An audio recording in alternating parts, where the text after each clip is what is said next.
Okay, a colleague says to you, you seem very relaxed all the time. In fact, what the colleague is really saying is you are lazy. You don't have as much enthusiasm as other people have. And that behavior is called passive aggressive behavior. Now, the challenge with passive aggressive behavior is this, that you can't take someone to HR for it. They're not technically doing something wrong. They're not sort of crossing a line, they're not abusing you. There are no policies against passive aggressive behavior. And that's where the whole challenge is. So the truth about passive aggressive behavior is that you will always find it at work. But the even a better truth about passive aggressive behavior is that you just need to learn how to manage and respond when that happens. Welcome to the channel, everybody. My name is Anjali. I run a story practice called Narrative, the Business of Stories.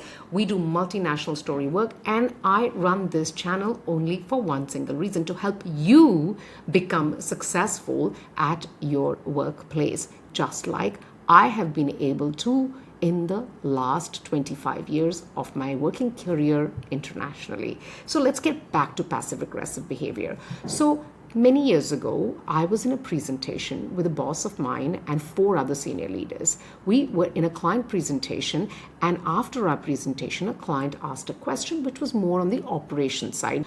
And my head of operations was trying to figure out how to respond. Whilst he was figuring it out, I jumped in, and I was a creative strategist, had nothing to do with operations, but I still jumped in and I said, well, let me offer you a point of view whilst my colleague is actually formulating his specific response to you. I gave the response, and the clients visibly warmed up to my response. The meeting finished, and my boss said, let's just have a coffee debrief. So we all headed to a little cafe outside the client's office, and we had a coffee and we sat down, and the first thing my boss said to me was, you just make every presentation about you. You like being the center of attention, don't you? I was like, what was that? But I just kept quiet. I sort of smiled. I didn't know where he was coming from. It bothered me, but I also had to work with him and the rest of the team members.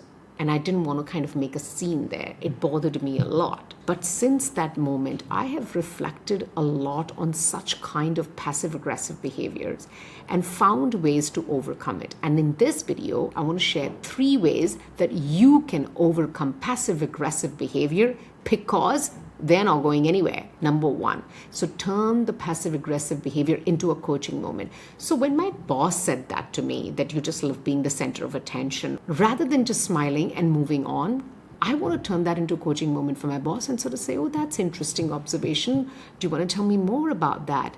Or when the conversation proceeds, how could I have shown up differently? I'd love your advice and would love to learn from you. Now, what happens is that in that moment, you're trying to figure out really the root of the problem. People are passive aggressive because they are not happy about something, but they can't say it. They're not able to either articulate it, or they don't know how to say it. They wrap that thing in a smile and then jab. So if you ask them, either they will tell you the truth, or they will actually realize that this was not the right thing to have done. And if they had no reason to do that, they would recognize that also. So put it back on them. And I want you to be very genuine here, okay? Be curious here. Don't make it like this is my way to come back to you, because it will never lead to a good outcome. If you genuinely show curiosity to wanting to understand as to where they're coming from, then you will get the right outcome. Like in this case, probably what irritated my boss was that I took a head of operations question, and then the clients became too kind of close and warm towards me in that presentation, and the head of operations lost his opportunity. So that's number 1. Now let's move to number 2, passive aggressive behavior in writing. A lot of the times, the passive-aggressive behavior is actually demonstrated in writing. You'll get an email, or you get a Slack message, or get a WhatsApp where people are saying things, but they're not saying anything. Like, I've received messages like, oh, you just love being your own favorite, don't you? Instantly, your response is, don't. I want to come and give you one. And you want to write, oh, so you would have liked for me to just shut up and listen to everybody? Well, you want to be angry, right? And you want to demonstrate that. But writing works against you. emails and WhatsApp messages and Slack messages can be screenshot, they can be forwarded, they can be used against you. My way of dealing with this is someone is passive aggressive in writing, I'm just going to not look at that. I will put it away, I will not respond to it, and I'll try to find the person in person.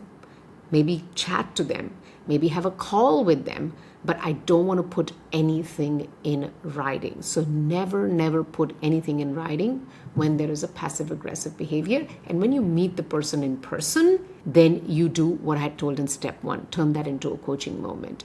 Let's move to number 3. Look at not the person who's conducting the passive aggressive behavior, but look at the culture of the company, right? If you are experiencing passive aggressive behavior, my suggestion to you would be to actually go to your boss and say, there are communication issues within the team that is resulting in affecting our performance in a negative way. Now, this is your boss. He wants the team to perform because he's responsible for your performance. So position it as a team performance challenge and explain to him that your request to him is not to address anyone in particular, but to use the next team meeting to make it very clear that passive aggressive behavior is not allowed in this team. And if we have anybody who is conducting a passive aggressive behavior, we will be having a conversation with that person. What I have learned in many years of my career is that a behavior is a function of its consequence. If you have no consequence, the behavior will continue. So if you are experiencing that, take it to your boss, but position it as a team performance problem, not like your problem. But one of the most important thing your boss has to do is to make sure that the team performs. So what did I say? Number 1, if it happens in person, turn it into a coaching moment. Number 2, if it happens in writing, don't respond and try to find that person in person and then turn it into the coaching moment. Number 3, if you're experiencing it, you must take it to your boss and talk about how it affects your team performance. Make it about the team culture, not about an individual problem.